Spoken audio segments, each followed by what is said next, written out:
Lila wasn't supposed to go into the woods. Her mother had warned her since she was little, stay on the path.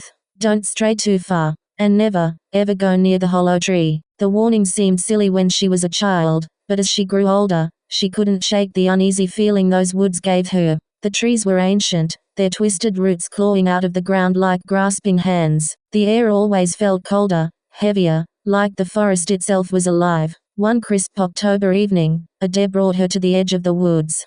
Her friends, laughing and emboldened by the thrill of a challenge, pushed her to prove she wasn't scared. All you have to do is touch the hollow tree, they said. That's it. 5 minutes in and out. Lila hesitated, staring into the dark forest. The sun was already sinking, the orange glow fading behind the treetops, but she couldn't let them see her fear. Fine, she said, squaring her shoulders. I'll be back before you know it. The woods swallowed her whole. As she walked, the laughter of her friends faded behind her, replaced by an eerie silence. The further she went, the darker it became. Shadows stretched unnaturally between the trees, and the air grew colder with every step.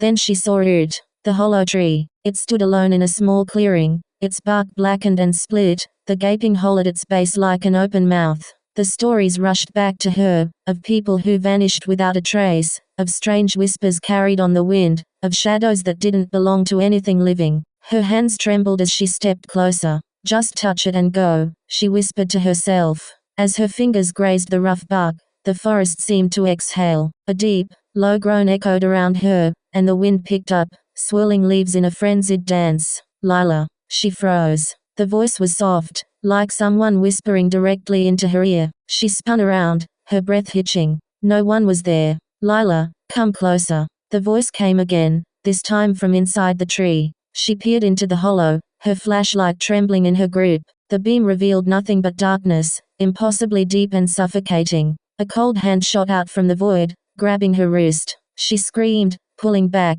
but the hand's grip was like iron, dragging her closer. From within the tree, something moved, shadows shifting and writhing like smoke, forming the faint outline of a figure. Its face was featureless, save for a wide, jagged smile that stretched impossibly far. With a final, desperate pull, Lila tore free and ran. The forest seemed to close in around her, branches clawing at her like fingers. The whispers followed, growing louder and more frantic, overlapping into a cacophony of voices. She burst out of the woods, gasping for air, collapsing at the feet of her friends. Lila, what happened? They asked, their laughter replaced by concern. She couldn't speak.